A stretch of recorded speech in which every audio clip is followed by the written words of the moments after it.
After humanity's first loss and the celebration of the gods, we move on to the second fight, with the first fight setting the strength of the gods and the slow change of opinions they hold towards humanity, as well as the set of rules and the consequences of a loss being made clear.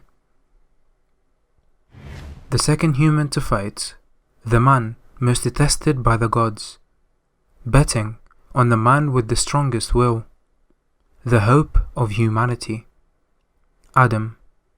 He is introduced to have a knack for unarmed combat, with faith in the weight of his fists, the ultimate survivalist. Shocked by the choice of Adam, Zeus retaliates. The god who was meant to fight Adam was to be Shiva. However, there was a change in order, and instead, we get the godfather of the cosmos, Zeus. Zeus at first is put in similar light to Adam, as he was called the father of the gods, to then be changed to godfather of the cosmos, a god that does what he pleases and how he pleases it, shown by his intro to dance in the most peculiar way, and the dialogue given by Heimdall, creating at his own whim and sending back anything to the void which he does not like, parallel to the intro of Adam's, whilst also being the same, as Adam does not care to think of how people think of his look. However, he is not presented as carefree as Zeus, and this is further highlighted by the fact that he, Zeus, gets off on battle. Unlike Adam, who is a survivalist, this fight is one that was never to be expected, as Zeus was meant to be the last boss. And when we see the behind the scenes of how Zeus came to take Shiva's spot, we see that Zeus vehemently pushed Shiva to the point of having no way than to respect his wishes. It could be argued in this scenario that Shiva was scared of Zeus, but I would say that after Shiva repeating himself and getting nowhere, and then seeing Zeus's eye after suggesting a round, he saw that it would be meaningless to waste time and have a fight at such a time. This further highlights the childish behavior of Zeus and his stubbornness. This can aid to an argument that in this fight, humanity must fight against the childness of the gods, whilst in the previous fight, they were fighting against the pure strength of the gods. In the introduction of Adam, the gods saw nothing but a cute human who does not seem to be suited for battle, a clean figure with no malice, whilst Zeus's intro was one that showcases a frail body, again a body that is not suited for battle, as noted by the gods, but rather than cute and clean, we got a rigid old body.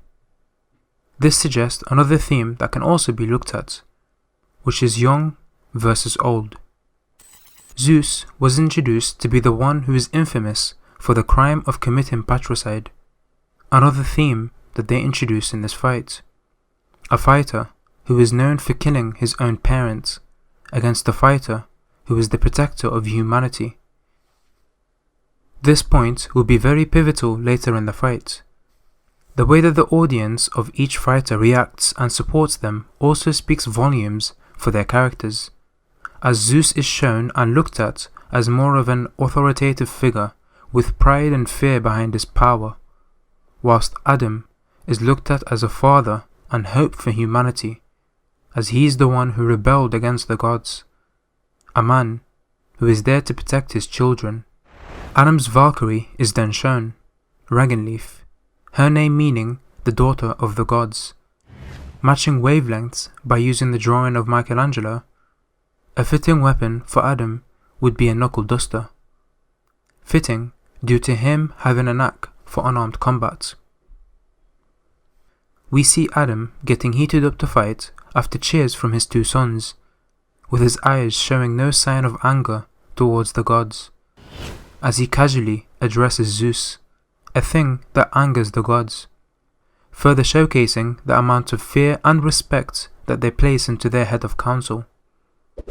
Zeus reveals that he's going barehanded in this fight, suggesting that Zeus may have a weapon himself, but I would argue that is strongest is fighting with his bare fists.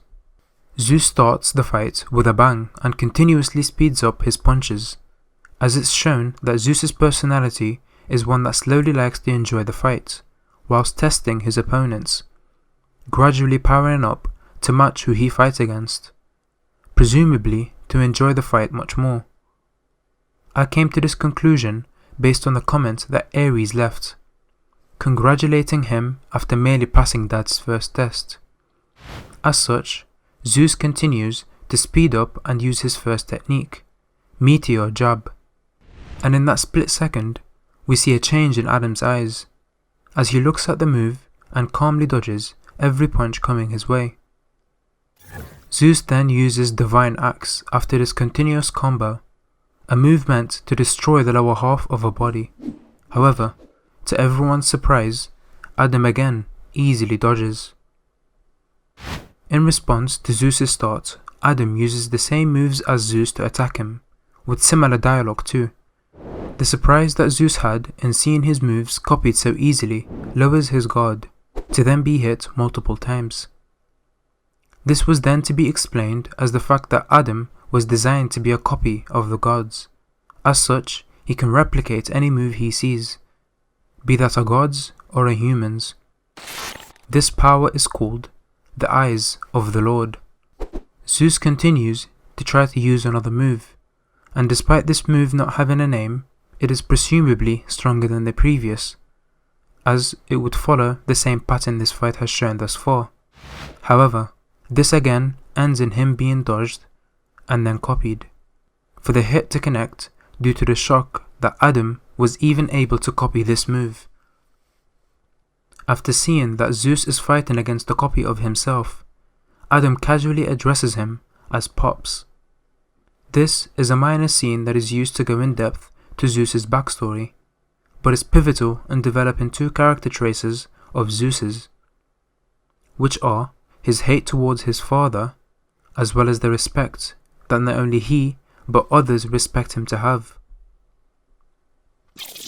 Moving on to Zeus's backstory, objectively the shortest backstory that this series has seen yet, based in the Titanomachy, the time that he defeated his father, Kronos.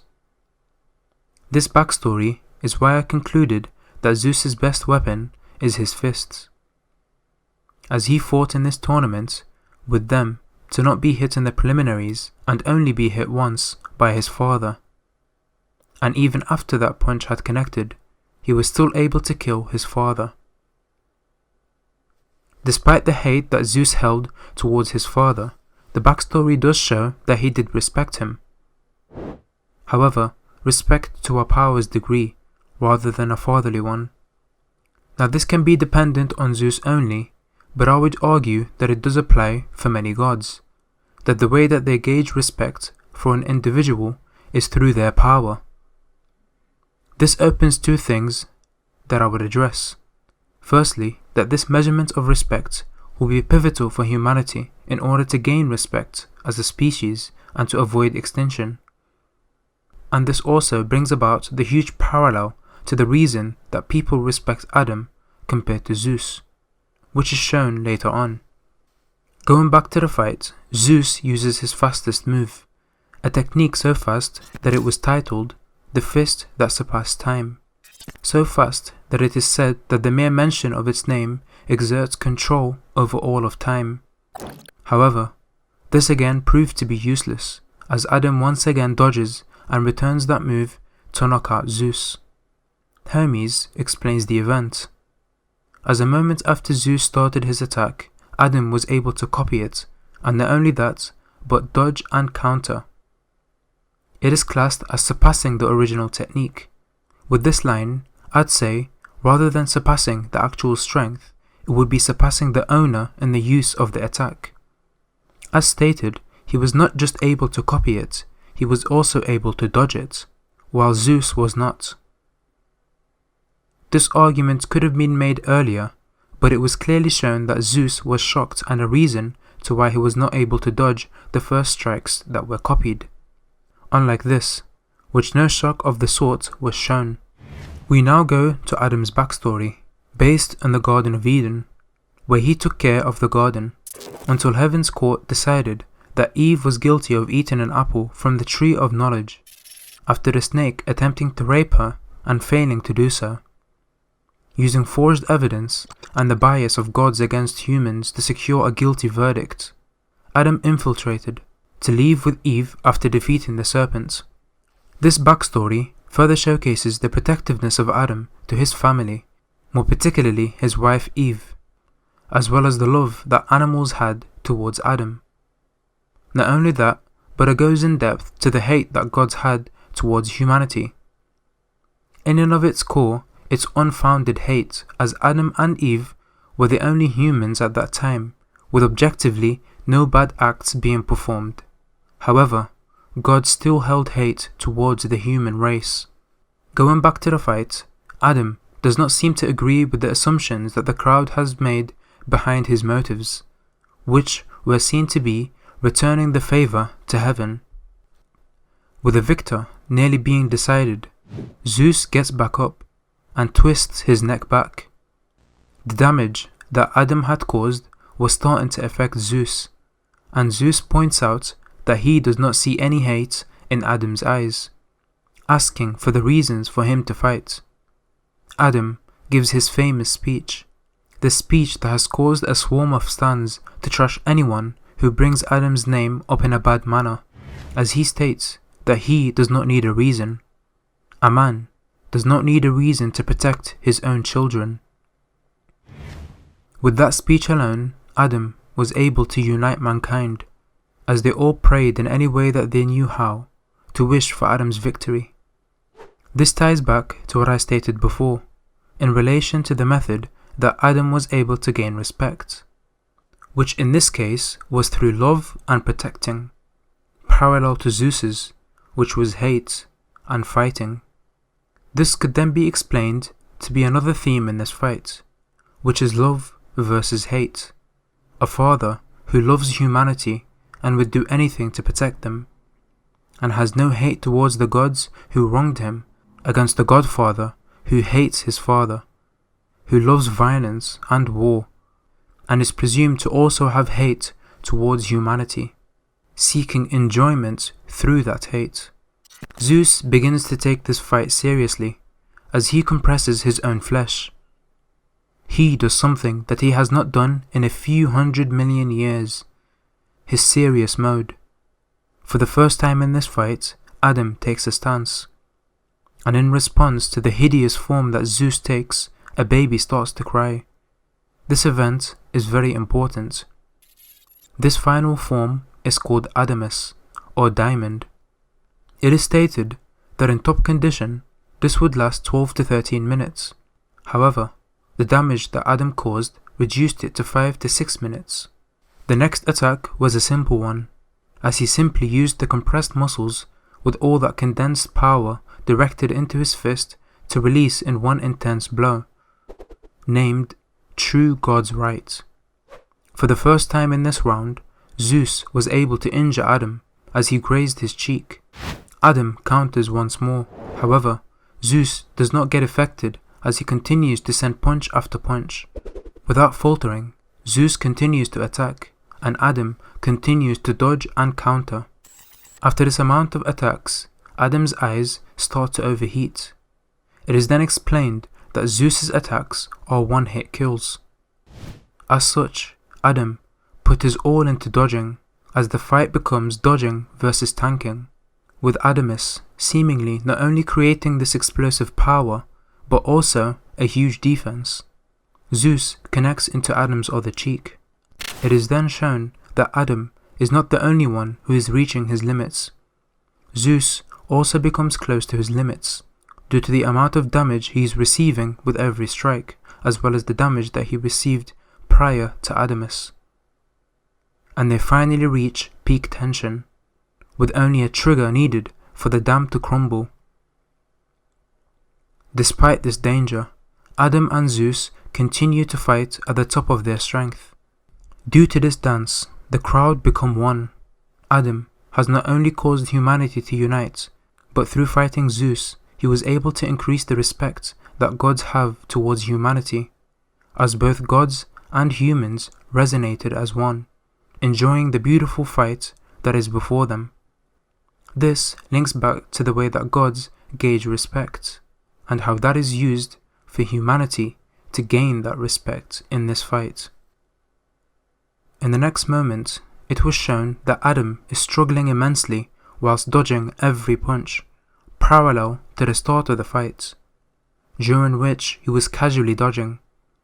We then get a narration of tiny triggers that lead to a result, and then we see a punch that hits an injured Zeus, making him bleed, with that blood entering Adam's eyes and damaging them in their entirety as the dam floods, with blood coming out of Adam. A punch from Zeus connects. Adam stands tall to then be hit once again, as he puts his hands up and defends against a barrage of punches, as now the damage that Zeus sustained comes back to Adam. Adam is blinded. With the results seemingly apparent, humanity despairs. Adam hears the cries of the baby, fueling his want to protect his children, as Zeus connects a punch once again. Adam uses the opportunity to grab at Zeus's head, finally seeing where to punch as they go to the conclusion. They continuously punch beyond their limits as the crowd watches in silence, and finally we get our conclusion. Zeus collapses. He reverts back to a frail old man. Humanity begins to celebrate. However, Adam is dead, with a smile on his face. He has been dead for a long time, but continued to swing even in death. As Zeus states that if it were a contest of endurance, Adam would have won. However, Adam lost. As he turns to dust and the Valkyrie joins him in death, despair came heavy for humanity in this round, as they lost once again. However, Adam became a sign, as he left the power to rebel against the gods and the will to do so. Not only that, but he took a huge step to gain respect from every god watching this fight. It is then explained that Volund is not only becoming a weapon, but to become one. They fight as one, and they die as one. This fight has a lot to digest. I had already gone over the backstories and what they signified to me, and what I want to go over now is some stuff I picked up on throughout the fight, before moving on to the conclusion and giving my personal and biased opinion on the fight. The main thing I took away from the fight is the triggers that were mentioned at the end of the fight. Everything that had occurred during the fight had an impact on the results. The damage that Adam had caused to Zeus at the start was able to reduce the time that he took whilst using Adamus. Not only that, but the transformation that Zeus partake resulted in the baby to cry, the same baby that gave Adam the resolve to continue to fight and to stop it from crying. There is also the obvious continuous damage to Adam's eyes as he strains them to dodge every punch that Zeus sends, which results in them being overheated and is a factor in his loss. Now, going into the eye factor, it is widely agreed upon that the drop of blood is what caused Adam to lose. Going in depth to the cause, I believe that the inclusion of triggers is a major aspect. The drop of blood alone did not cause the loss. In that scenario, Adam was already nearing blindness. He was also focusing too much on dodging Zeus. These two scenarios paint a clear picture. The fact that his eyes were nearing blindness would mean that the constant triggers, meaning the constant punches that Adam continued to dodge, led to the burnout, which allowed him to not be able to dodge the drop of blood, which resulted in him being blind. Adam was also focused on every dodge, and that focus was heightened every time that a strike scraped his cheek. This would result in him not paying attention to the blood, which resulted in him not dodging and thus a factor to him being blinded. I say this because throughout the fight he has been able to dodge constant punches which are at a high speed. Realistically, when a fighter is able to dodge punches at ridiculous speed feats, he would also be able to dodge a drop of blood. However, the danger of reaching the peak and being hit by a one-kill punch caused a huge focus to be needed to dodge every single punch, causing him to not be able to perceive that drop of blood. There are a lot of debatable aspects in this fight, one of them centering around what the Valkyrie does. As brought forward with the first fight, Vonnen takes the traits of the Valkyrie, and to this date, the Valkyries introduced have meaning. There is a lot of debate on the meaning of Regenleif's name. The name itself translates to either power trace or daughter of the gods. This may ring a bell, as Regenleif herself was introduced as daughter of the gods. This leads me to believe that that is the meaning of her name in this manga. To this point, no Valkyrie has two meanings to their name, which again solidifies my point in that the meaning brought forward is the actual meaning used for her name. So what is her power? That is the crux of the issue. At the end of the day, it was never stated. This was the least talked about Valkyrie in terms of the power behind her name. The first Valkyrie's name's meaning was shield breaker, destroying any defense. The third Valkyrie's name was one who held two personalities, and as a result, the sword itself became dual wield, and so on and so forth, and it is why it's a shame that this was never gone in depth. This brings me smoothly to the next aspect that people debate a lot about, which is, does Adam even need a Valkyrie? I'm going to jump ahead to the fourth fight to make my point, so please excuse the spoilers if you have not read up to that fight. At the start of that fight, when Jack attempts to damage Heracles with his trap, it is clearly stated that you don't only need divine weapons to destroy divine weapons, but also to harm the body of a god. This was suggested during the first fight, after Lubu injured Thor, but never outright stated until the Heracles fight. As such, how was Adam able to injure Zeus with attacks from his leg or left arm?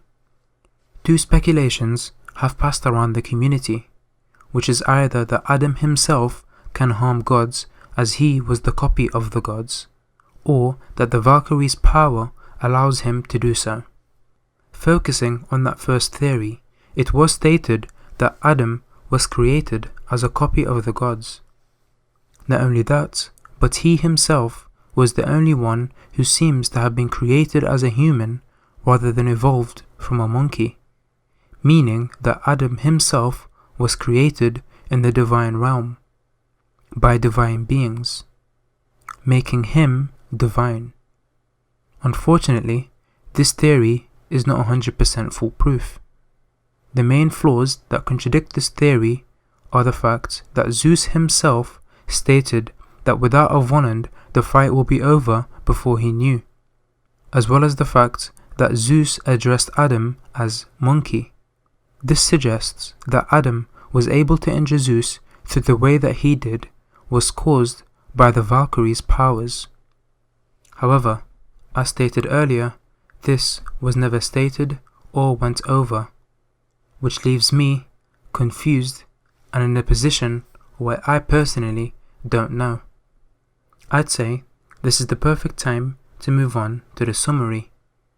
This again was a heavy fight to dissect and digest.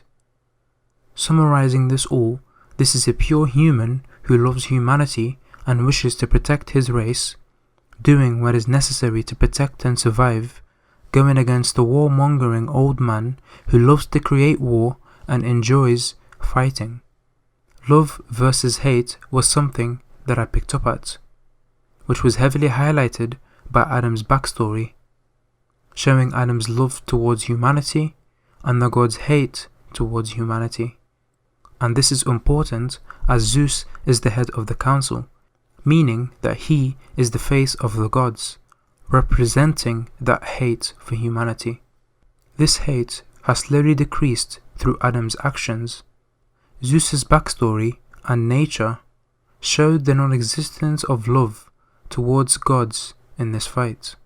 Things do change later on, but it is important to point out this factor in this fight.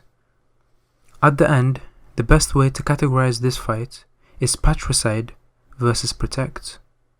There could be a better word to use than Protect, but please excuse my limited vocabulary.